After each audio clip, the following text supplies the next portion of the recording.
ফজরের নরম আলোয় গ্রামের বাড়িতে পরিবার একসাথে নামাজ আদায় করছে। আল্লাহ আমাদের এই সুন্দর সকাল দিয়েছেন।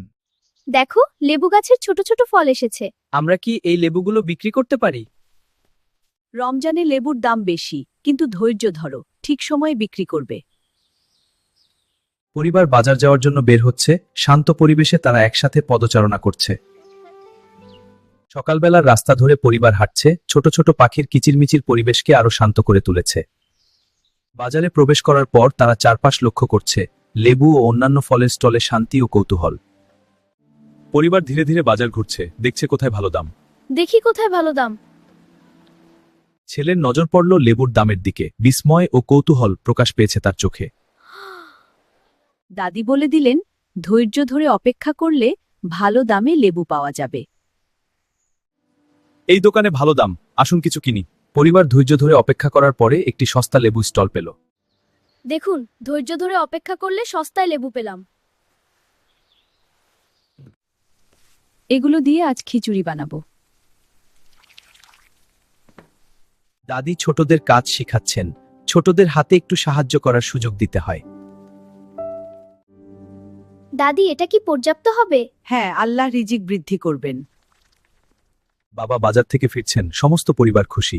সবকিছু ঠিক আছে? হ্যাঁ, খিচুড়ি প্রায় তৈরি। দেখো, লেবু দিয়ে খিচুড়ি খেতে মজা যাচ্ছে, আর সুগন্ধ।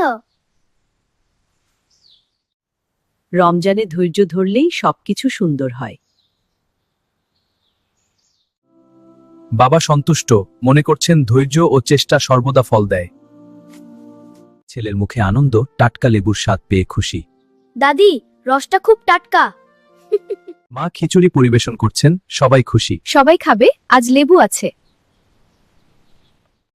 ছেলে মেয়ে একসাথে খাচ্ছে, আনন্দ ও ভাগাভাগি। সবাই মিলেমিশে খাই।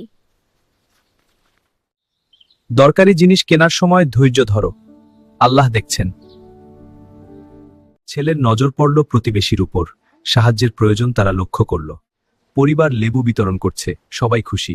আলহামদুলিল্লাহ, সবাই খুশি। ধন্যবাদ, আল্লাহ আপনাদের খুশি করুন। প্রতিবেশীরা খুশি হয়েছে, পরিবারের উদারতা সবাইকে আনন্দ দিল। আজ আমরা সত্যিই ধৈর্য ধরেছি। হ্যাঁ, আর সবাই সাহায্য পেয়েছে। রমজান মানেই আল্লাহর রিজিক ও ধৈর্য। ভালো কাজ করলে আনন্দ পাওয়া যায়। সব সময় ধৈর্য ধরো, আল্লাহর উপর ভরসা রাখো। পরিবার ফজরের নামাজ শেষে একসাথে দোয়া করছে, আল্লাহর কৃপায় শান্তি ও আনন্দ।